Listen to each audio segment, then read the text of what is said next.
আল্লাহ তাআলা তার দরবারে সেজন্য আল্লাহ দশ কোটি নিয়েছি তাদের দরবারে। আমি বাবা থাকা খান আল্লাহ তাআলা মানুষ সৃষ্টি করলেন, 18,000 বালুকাকে সৃষ্টি করলেন কিসের জন্য?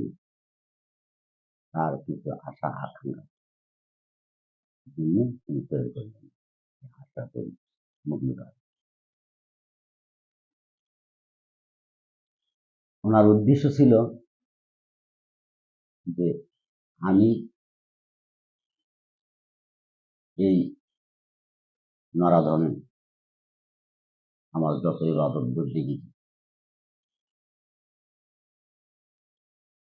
পূর্ণাঙ্গভাবে পালন করার জন্য আমি এই আদম অর্থাৎ আল্লাহর সৃষ্টি করি। কি ইবাদতের জন্য? তাকে চেনার জন্য। যুগ যুগান্তর ধরে আল্লাহ তাআলা এত ইবাদত করতে ফেরেশতারা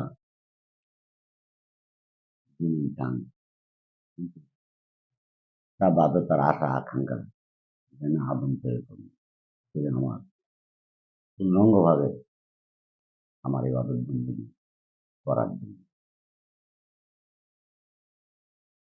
এই পৃথিবীতে যখন মানুষ স্তরে স্তরে আদম স্তরে স্তরে স্তরে থেকে দুনিয়াকে যখন সাজালেন পরিবর্তন এই মানুষের প্রতি সবকিছু আল্লাহর 4টে জিনিস হাতে রেখে সবকিছু দিয়েছেন এই বান্দার উপর।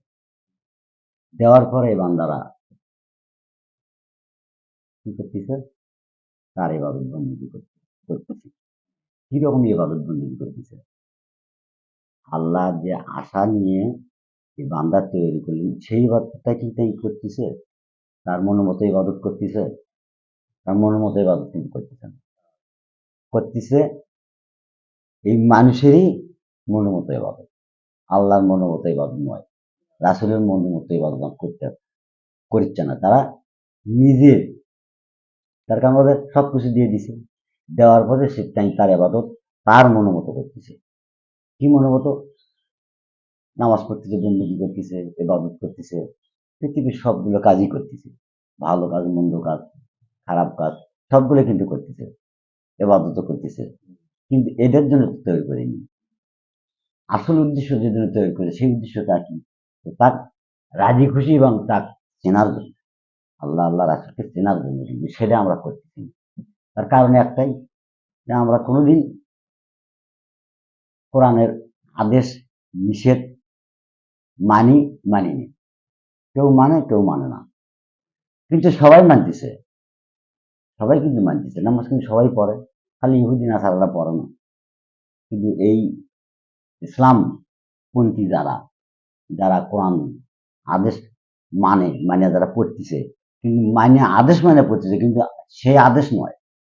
প্রকৃত যে আদেশটা, যেমন বলছে যে ইবতাগু ইলাইহি ওয়াসিলাতা ওয়ালা দাই।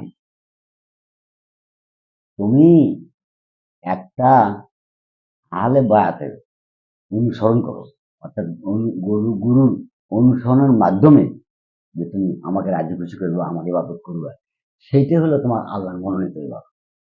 আর সেটা ছাড়া যদি আমরা কোনো ইবাদত করি, সেই ইবাদতটা আল্লাহর মনোনীত নয়। কারণ কিসের মনোযোগ হলো না?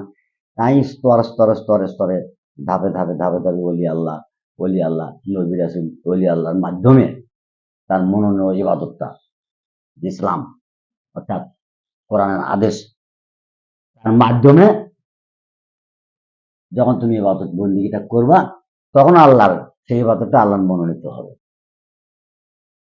সেটা কি? যেমন বলছে ওয়াল আখিরু ওয়াল জাহিরু ওয়াল বাতিনু ওয়াল আউয়ালু। তাহলে নবী কয় যুগের? আল্লাহ বলছে তাহলে কয় যুগের নবী? 4 যুগের নবী। 4 যুগের। ওয়াল আখিরু ওয়াল জাহিরু ওয়াল বাতিনু ওয়াল আউয়ালু। তাহলে এই নবীদের এই পৃথিবীর শুরু করছে।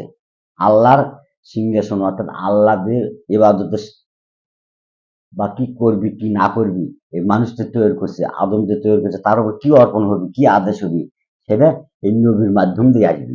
এই জন্য আওয়ালে মানে প্রথম সৃষ্টি করছে তার। সৃষ্টি করার পর এসে কি করলো, দুনিয়ার সৃষ্টি করলো, মানুষ সৃষ্টি করলো, 18,000 মৌলুকাত তৈরি করলো। তাহলে প্রথম উনি, কিন্তু সেটা আমি জানি না। নবীকে তো চিনি না। নবী না চিনা আল্লাহ তুমি চিন্তা করে থাকো। আর পীর মুর্শিদকে তুমি কেমন চিনবে?